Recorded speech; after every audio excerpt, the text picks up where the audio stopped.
ஆவிக்குரிய மறைவான மன்னாவில் இன்றைய தலைப்பு நற்செய்தி. 2 ராஜாக்கள் 7ஆம் அதிகாரத்தை புதிய ஏற்பாட்டுடன் ஒப்பிட்டு பார்ப்போம்.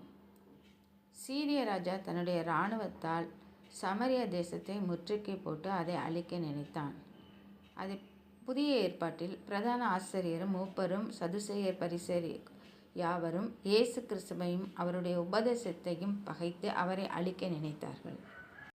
சீரிய இராணுவம் சமரியா தேசத்தை முற்றுகை போட்டதினால் நாடெங்கும் பஞ்சம், பசி, பட்டினி, வறுமை எங்கும் காணப்பட்டது. புதிய ஏற்பாட்டில் பிரதான ஆசிரியர் கூட்டம் இயேசு கிறிஸ்துவின் பின் சென்ற ஜனங்களை அவரை விட்டு பிரித்து அவரை எதிர்க்கவும் செய்தனர். அவருடைய சீஷர்களையும் அவரை விட்டு ஓடச் செய்தனர். பின் இயேசு கிறிஸ்துவையும் வாரினால் அடித்து சிலுவையில் அறைந்து கொன்றனர். இப்படிப்பட்ட சூழ்நிலையில் எலிசா தீர்க்கதரிசி கர்த்தருடைய வார்த்தையை சொன்னார். நாளை இந்நேரத்தில் 1 மரக்கால் கோதுமை மா 1 சேக்கலுக்கும் 2 மரக்கால் வார்கோதுமை 1 சேக்கலுக்கும் விற்கப்படும் என்றார். இதை புதிய ஏற்பாட்டில் கிறிஸ்துவை அழித்துவிட்டோம் என்று சொன்னவர்கள் மத்தியில் 3ஆம் நாள் உயிர் தெழுந்த இயேசு கிறிஸ்து, வானத்திலும் பூமியிலும் சகல அதிகாரமும் எனக்கு கொடுக்கப்பட்டிருக்கிறது, அதனால் நீங்கள் உலகமெங்கும் புறப்பட்டு போய் சகல ஜனங்களுக்கு சுவிசேஷத்தை பிரசங்கியுங்கள் என்று சொன்னார். சமாரியாவில் அற்புதம் நிகழ்த்த கர்த்தர் 4 குஷ்டரோகிகளை தெரிந்து கொண்டு அவர்கள் மூலமாக நற்செய்தியை சமாரியாவுக்கு சொல்லி அனுப்பினார்.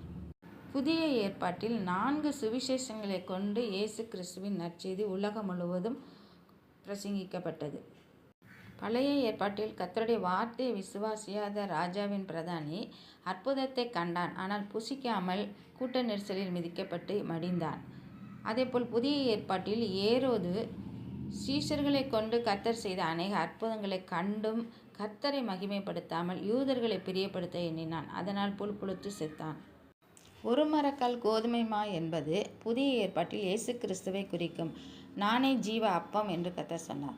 2 மரக்கால் வார்கோதுமை என்பது இயேசு கிறிஸ்துவின் 2 பிரதான கற்பனைகளை குறிக்கும். சேக்கல் என்பது மீட்பை அல்லது ரட்சிப்பை குறிக்கும். இதை நாம் யாத்ராகமம் 30:12 நாம் வாசிக்கலாம். புதிய ஏற்பாட்டில் 1 பேதுரு 1:18 படி குற்றமில்லாத ஆட்டுக்குட்டியாய் இயேசு கிறிஸ்துவின் விலையேற பெற்ற இரத்தத்தினாலே நாம் மீட்கப்பட்டிருக்கிறோம். கர்த்தர் கொடுத்த வார்த்தை எந்த சூழ்நிலையிலும் நிறைவேற்ற வல்லவராய் இருக்கிறார். அவர் செய்ய நினைத்தது தடைபடாது. விசுவாசமாய் இருங்கள். விசுவாசிக்கிறவனுக்கு எல்லாம் கூடும். ஆமேன். அல்லேலூயா.